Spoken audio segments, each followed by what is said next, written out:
Pozdrav svima, dobrodošli u još jednu vrtlarsku radionicu by Pevex.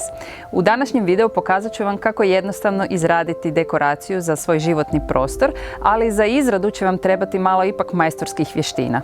Za izradu ove dekoracije bit će nam potrebno malo drva, umjetnog cvijeća, ponešto gipsa i ideja. Prvo izrađujemo drveni podložak.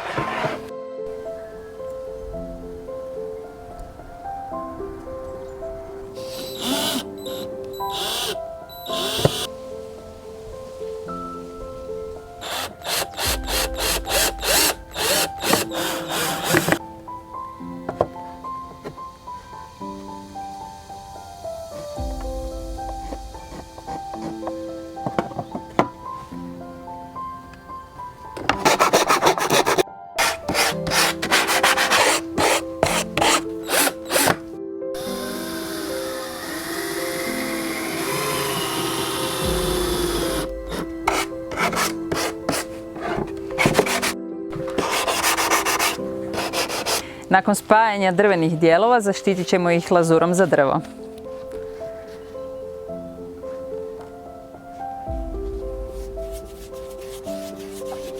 I ne zaboravite ruke zaštititi rukavicama.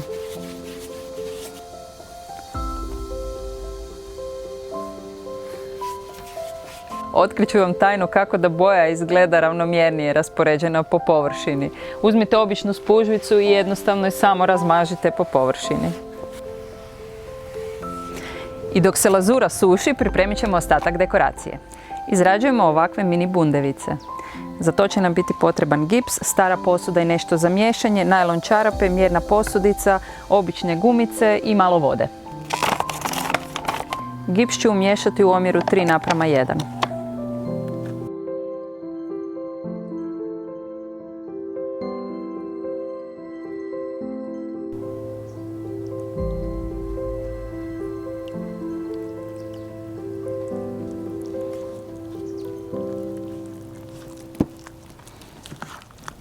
Nakon što smo umiješali smjes od gipsa, priređujemo na najlon čarapu u koju ćemo ga uliti.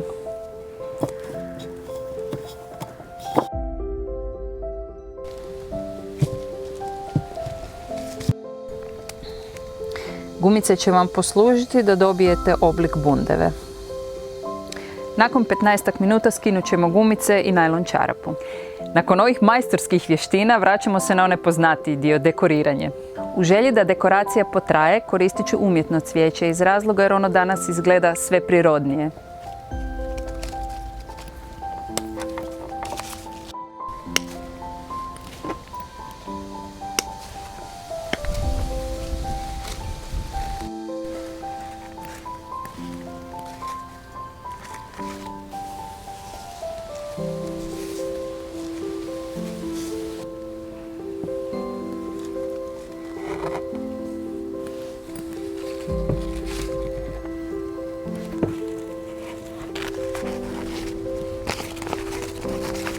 Evo, mi smo gotovi, a na vama je da izradite svoju dekoraciju i uz topli napitak uživate u ovim jesenskim danima.